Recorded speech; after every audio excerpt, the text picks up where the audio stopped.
ꯃꯊꯪꯒꯤ ꯀꯣꯂꯔ ꯂꯧꯈꯠꯆꯒꯦ. Hello. Hello. Hello. Call ꯇꯧꯕꯤꯔꯛꯄ ꯏꯁꯥꯒꯤ ꯃꯤꯡ ꯂꯩꯐꯝ ꯍꯥꯟꯅ ꯍꯥꯏꯕꯤꯌꯨ. ꯃꯦꯗꯥꯝ ꯑꯩ ꯆꯥꯔꯥꯡꯄꯥꯠ ꯃꯅꯤꯡ ꯂꯩꯀꯥꯏꯗꯒꯤ ꯕꯁꯟꯇ ꯅꯠꯇ꯭ꯔꯦ. ꯀꯔꯤ ꯏꯁꯩ ꯈꯟꯕꯤꯒꯗꯕ ꯑꯣꯏꯕꯤꯔꯕꯅꯣ? ꯑꯩꯈꯣꯏꯒꯤ ꯒꯥꯡꯃꯩꯒꯤ ꯏꯁꯩ ꯑꯩꯈꯣꯏ ꯑꯣꯖꯥ ꯖꯦꯝꯁꯅ ꯁꯛꯄ ꯒꯥꯡꯃꯩꯒꯤ ꯊꯃꯣꯏꯁꯤꯗ ꯇꯧꯕꯗꯨ ꯑꯝꯇ ꯇꯥꯁꯤꯅꯦ. ꯌꯦꯅꯤꯡ ꯍꯨꯜꯂꯛꯂꯦ ꯍꯥꯏꯅ ꯇꯧꯕꯗꯣ ꯃꯥꯜꯂꯦ ꯄꯨꯁꯄꯥ ꯀꯣ. ꯌꯥꯝꯅ ꯐꯖꯕ ꯑꯩꯈꯣꯏ ꯁꯥꯔꯒꯤ ꯏꯁꯩꯅꯤ. ꯃꯌꯥꯝꯅꯁꯨ ꯌꯥꯝꯅ ꯄꯥꯝꯅꯕ ꯍꯟꯗꯛ ꯇꯣꯞ 10ꯗ ꯃꯀꯣꯛ ꯇꯥꯈ꯭ꯔꯕ ꯇꯥꯒꯗ꯭ꯔꯥ ꯍꯥꯏꯅ ꯈꯟꯖꯔꯤꯕ ꯏꯁꯩꯅꯤ. ꯈꯨꯗꯣꯜ ꯁꯣꯏꯗꯅ ꯇꯝꯖꯔꯛꯀꯦ. ꯏꯁꯩ ꯑꯁꯤꯒꯤ ꯁꯩꯔꯦꯡꯕ ꯁꯇ꯭ꯌ ꯑꯃꯗꯤ ꯁꯩꯔꯥꯡꯕ ꯕꯤꯅꯣꯗ ꯀꯨꯃꯥꯔ. ꯁꯣꯏꯗꯅ ꯈꯨꯗꯣꯜ ꯇꯝꯖꯔꯛꯀꯦ. ꯍꯧꯖꯤꯛꯁꯤꯕꯨ ꯀꯔꯤ ꯀꯔꯤ ꯇꯧꯕꯤꯔꯤꯒꯦ? ꯍꯧꯖꯤꯛꯁꯤ ꯑꯩꯈꯣꯏꯒꯤ ꯉꯔꯥꯡꯗꯒꯤꯁꯨ ꯆꯠꯊꯣꯛꯄ ꯌꯥꯗ꯭ꯔꯦꯅ ꯍꯥꯏꯔꯦ ꯑꯗꯣ ꯑꯩꯈꯣꯏ ꯌꯨꯝꯗ ꯁꯨꯝ ꯊꯕꯛ ꯏꯟꯈꯥꯡ ꯍꯤꯡꯒꯣꯜꯒꯤ ꯈꯔ ꯁꯨꯔ ꯂꯩꯖꯔꯤ. ꯗꯥꯏꯃꯟ ꯔꯦꯗꯤꯑꯣꯁꯦ ꯐꯖꯅ ꯑꯗꯨꯝ ꯇꯥꯕꯤꯕ꯭ꯔꯣ? ꯑꯩꯗꯤ ꯗꯥꯏꯃꯟ ꯔꯦꯗꯤꯑꯣꯁꯦ ꯍꯧꯗꯣꯛꯃꯤꯟꯅꯛꯄꯅꯦ ꯍꯥꯏꯕ ꯇꯥꯔꯦ. ꯌꯥꯝ ꯅꯨꯡꯉꯥꯏꯖꯩꯌꯦ. ꯁꯣꯏꯗꯅ ꯈꯨꯗꯣꯜ ꯇꯝꯖꯔꯛꯀꯦ. ꯏꯁꯩ ꯃꯌꯥꯝ ꯄꯨꯟꯅꯃꯨꯛ ꯇꯥꯃꯤꯟꯅꯁꯤ. ꯇꯥꯕꯤꯅꯤꯡꯕ ꯑꯃꯅꯤꯗ ꯍꯥꯞꯆꯔꯛꯀꯦ. ꯍꯥꯞꯄꯤꯌꯨ ꯍꯥꯞꯄꯤꯌꯨ. ꯑꯩꯈꯣꯏꯒꯤ ꯏꯇꯩꯃ ꯌꯥꯝꯂꯣꯏꯗꯥꯡ, ꯑꯗꯨꯒ ꯏꯇꯩꯃ ꯔꯥꯅꯤ, ꯑꯗꯨꯒ ꯑꯩꯒꯤ ꯏꯅꯥꯎ ꯈꯦꯕ, ꯑꯗꯣ ꯑꯩꯈꯣꯏ ꯃꯌꯥꯝꯁꯦ ꯃꯔꯥ ꯇꯥꯃꯤꯟꯅꯖꯔꯒꯦ ꯍꯥꯏꯔ. ꯊꯥꯒꯠꯆꯔꯤ. ꯈꯨꯗꯣꯜ ꯇꯝꯖꯔꯛꯀꯦ. ꯇꯥꯃꯤꯟꯅꯁꯤ.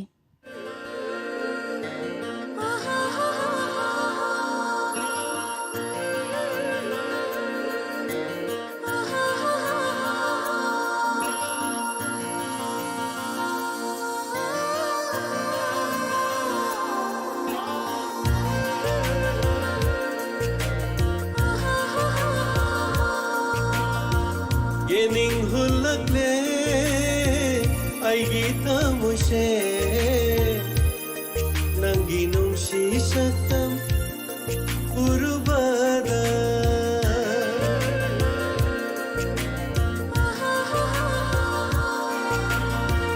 yening hulakle aigi thamoise nangi nungsi saktam urubada ꯊꯕ ꯉꯝꯂꯛꯇꯔꯦ ꯑꯩꯒꯤ ꯄꯨꯛꯅꯤꯡꯁꯦ ꯄꯥꯊꯕ ꯉꯝꯂꯛꯇꯔꯦ ꯑꯩꯒꯤ ꯋꯥꯈꯜꯁꯦ ꯅꯪꯒꯤ ꯁꯛꯇꯝꯅ ꯌꯥꯀꯥꯏꯍꯜꯂꯔꯦ ꯅꯪꯒꯤ ꯁꯛꯇꯝꯅ ꯌꯥꯀꯥꯏꯍꯜꯂꯔꯦ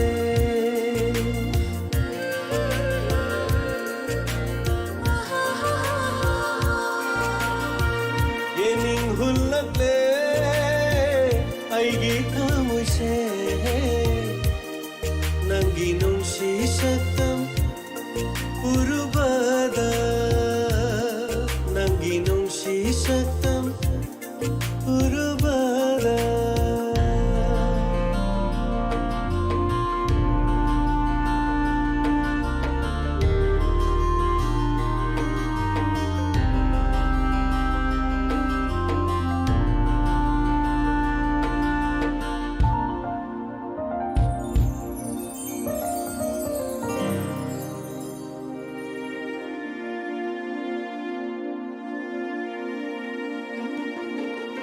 ꯈꯪꯉꯝꯗꯕ ꯅꯨꯡꯁꯤꯕ ꯈꯪꯍꯜꯂꯦ ꯅꯪꯅ ꯎꯔꯨꯕ ꯌꯦꯡꯂꯨꯕꯗ ꯅꯪꯒꯤ ꯁꯨꯝꯍꯠꯄ ꯁꯛꯇꯝ ꯑꯩꯒꯤ ꯇꯥꯑꯣꯏꯅꯤꯡꯕꯅ ꯐꯝꯕꯟꯕꯁꯨ ꯍꯩꯔꯛꯂꯦ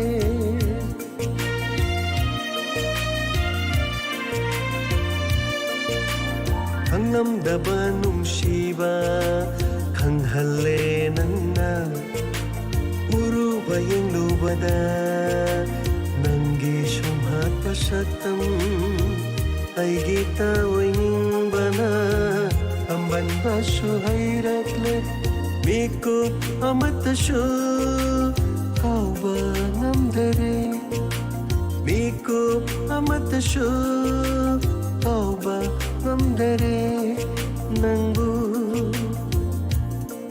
ꯅꯪꯕꯨ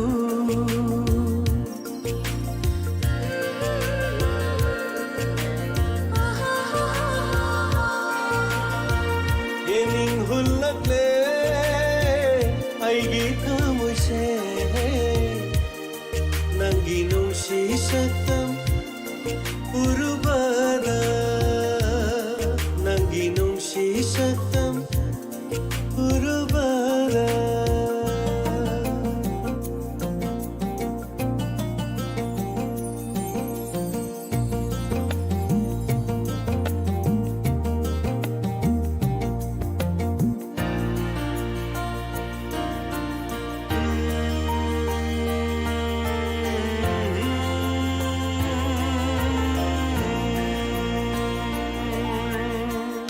Pamalang sahuna umnakpada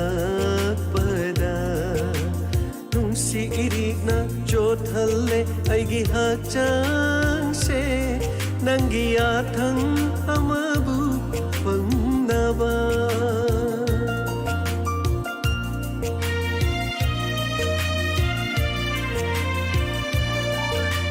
ingla pamalang sahuna umnakpada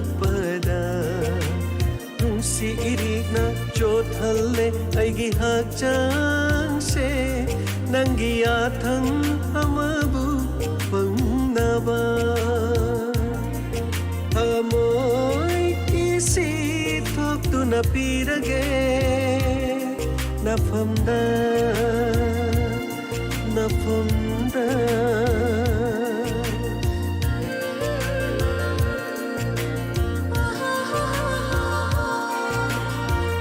Yening hulakle aigi tamose nangi nungsi saktam urubada tapthaba namlaktare aigi pukningse mathaba namlaktare Monica aikoina sandok sariba live phone program mi thoramasi Diamond Radio na leba pokpa numit ki ayuk ki pung 8:40 pung 10:10 faubada sandok sariba isai haitare duga thangji numit ki hariba pungpham asimakta da sandok sariba voice of diamond haidana Diamond Radio da ming sansin birakpa nauriba saisakpa saisakpi sing duga studio sida namjaba isai sing mayamda saktak nanabagidama akhanana thamjaba voice of diamond tharomasigi manungsana tahan jariba isai singdagi adomge pamba isai khananabagi khudong chaba doni leijariba se mani aduna mayamna hariba voice of diamond isai asisu khudong chaba leibiragadi ayuki thoromda adumak mayamna tabiyu aduga loinana apamba isai khanbiyu haija hoi khanbiyu haijabani isai se mayamna call di tawbire adubo topa film isai gumba atop isai yam khanbirakpa voice of diamond se karino khangdaba mayamda sum yauri buko aduga Diamond Radio na hek hawdora ngai dagi voice of diamond haiba tharom sidi dum thamjara abane hajariba adu ngasi fawbada dum caller sing hai tare khajiktang confused at pa hai tare leise aduna ningsing jabani mathangi caller amung lokhasage caller lokhasage puspa hello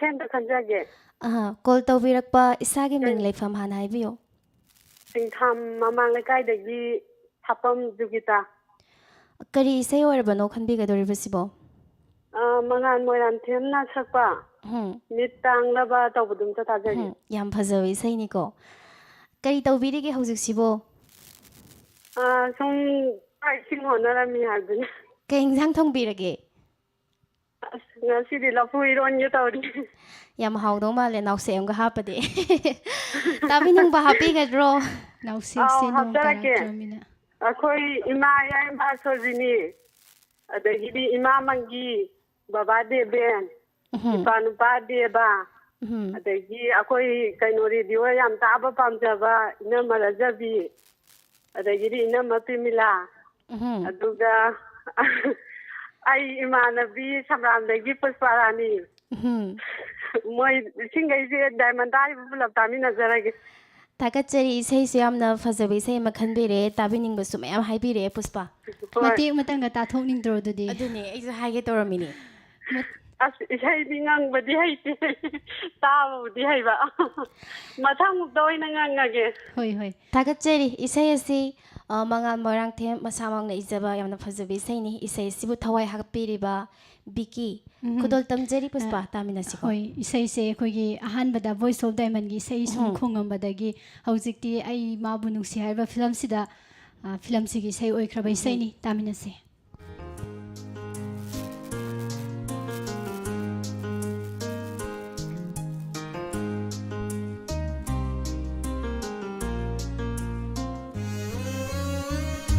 미땅라바 아이기 타모이 고디 티레 눈시 랑비시다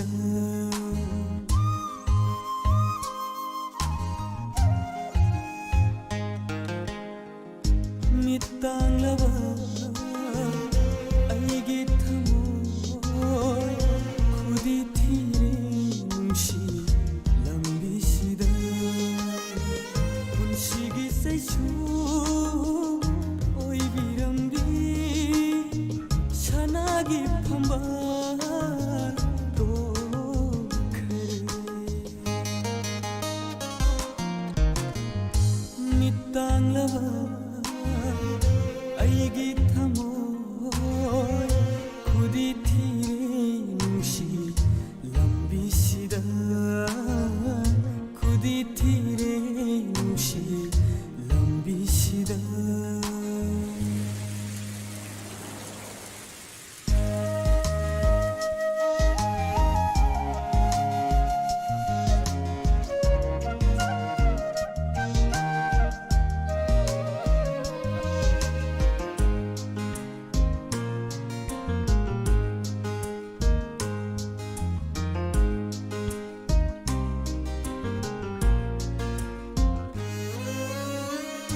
시기와 하이 쿠딩 마이리 올레 마판다 타모이기 이라우콜 꿈기농하우 오이레 마판다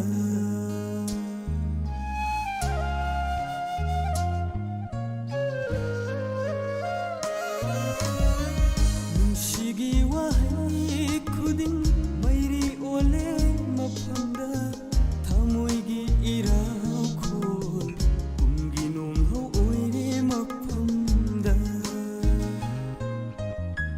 타즈금 타마이다 날라니 타자루이 랭그라번 시기 나우숨 와이나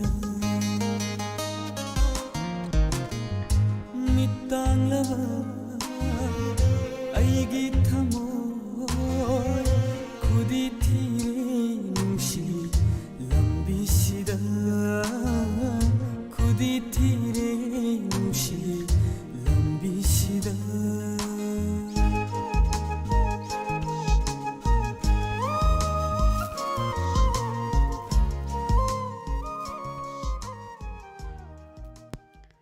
ꯁꯟꯗꯣꯛꯆꯔꯤꯕ voice of ꯗꯥꯏꯃꯟꯒꯤ ꯇꯥꯕꯤꯅꯤꯡꯕ ꯏꯁꯩ ꯊꯧꯔꯝ ꯑꯁꯤꯒꯤ ꯑꯔꯣꯏꯕ colour ꯂꯧꯈꯠꯆꯒꯦ.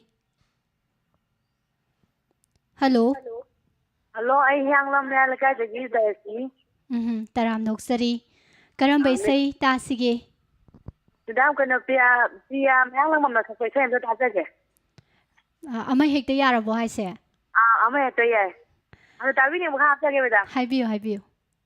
ꯑꯩꯈꯣꯏꯒꯤ ꯏꯗꯣꯆꯥ ꯊꯝꯕꯥꯉꯧꯕꯤ, ꯑꯗꯒꯤꯗꯤ ꯏꯗꯣꯆꯥ ꯄꯨꯔꯅꯤꯃꯥ, ꯑꯗꯒꯤꯗꯤ ꯑꯩ ꯏꯆꯥꯅꯨꯄꯤ ꯂꯥꯡꯂꯦꯟ, ꯑꯗꯨ ꯑꯩꯈꯣꯏ ꯁꯤꯡꯒꯩ ꯑꯗꯨꯝ ꯇꯥꯃꯤꯟꯅꯖꯔꯒꯦ. ꯍꯣꯏ. ꯑꯗꯨꯗꯤ ꯃꯣꯅꯤꯀꯥ ꯑꯃ ꯍꯦꯛꯇ ꯌꯥꯔꯕꯅꯤꯅ ꯄ꯭ꯔꯤꯌꯥꯒꯤ ꯏꯁꯩꯁꯦ ꯑꯅꯧꯕ ꯍꯥꯏꯇꯥꯔꯦ. ꯅꯧꯅ. ꯍꯣꯏ, ꯊꯥꯒꯠꯆꯔꯤ. ꯑꯗꯨꯗꯤ ꯏꯁꯩꯁꯦ ꯇꯥꯃꯤꯟꯅꯁꯤ ꯅꯨꯡꯉꯥꯏꯅ. ꯈꯨꯗꯣꯜ ꯇꯝꯖꯔꯛꯀꯦ.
sida kupit na liba hangla at tiyagi nong tanggong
Wakchingi unkana jotlaba ai hingshida ningai dana yahi taliba panthau shangaida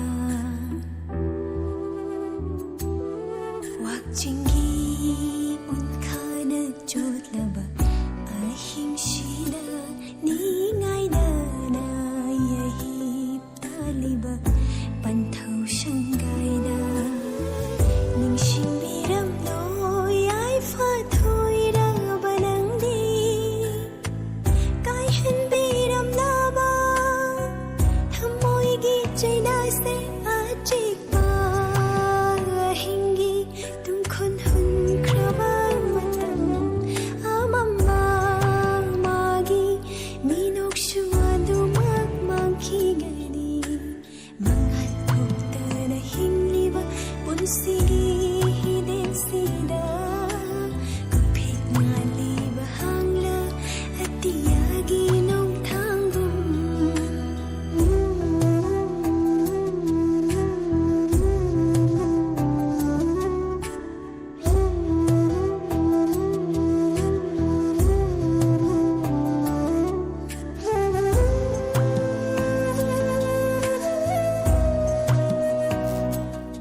Monica, matam na kanaba su ngai bide ko.